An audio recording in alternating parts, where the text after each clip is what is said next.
আসসালামু আলাইকুম এভরিওয়ান, আশা করি সবাই অনেক বেশি ভালো আছো। আর আমার ভিডিওতে বুঝেই ফেলেছো প্রথমে যে আমি কি নিয়ে আজকে ভিডিও করছি।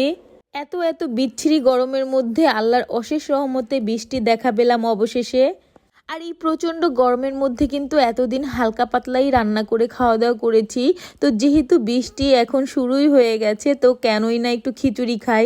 আর বৃষ্টি মানে তো খিচুড়ি, এটা তো জমে একদম একাকার হয়ে যায়। এই সুযোগটা আমি আসলে হাতছাড়াও করতে চাইনি। তো প্রথমে তো দেখলে আমি এখানে একদম লাল লাল মরিচ ভর্তা করেছি। এটা হচ্ছে রসুন মরিচের ভর্তা। আর এই রসুন মরিচের ভর্তাটা কিন্তু টোটালি দুইটাই একদম কাঁচা, মরিচটাও কাঁচা মানে শুকনা মরিচ, আর একদম কাঁচা রসুন দিয়ে ভর্তাটা বানাই।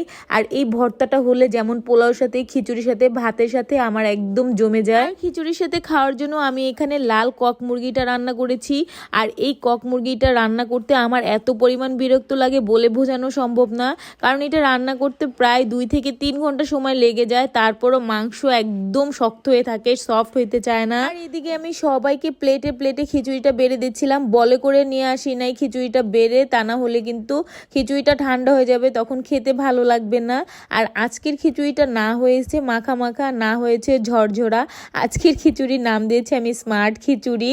তবে এই খিচুড়িটা ঠান্ডা হয়ে গেলে আবার ঝরঝরা হয়ে যায়। আর আমার কাছে তো সবচেয়ে বেশি পছন্দ হচ্ছে মাখা মাখা খিচুড়ি। ওই খিচুড়িটা তোমরা আমাকে যেভাবে দিবে সেইভাবেই আমি খেতে পারবো, এত বেশি মজা লাগে আর কি মাখা মাখা খিচুড়িটা। আর আমার হাতের মাখা মাখা খিচুড়িটা কিন্তু অনেক অনেক বেশি মজা হয়। আর আজকের খিচুড়িটা না আমি ভাতের চাল দিয়ে রান্না করেছি, আর আমি সবসময় কিন্তু পোলার চাল দিয়ে রান্না করি। যাই হোক, এখানে আমি খিচুড়ির মধ্যে প্রথমে রসুন মরিচ ভর্তাটা দিয়ে খেয়ে নিয়েছিলাম।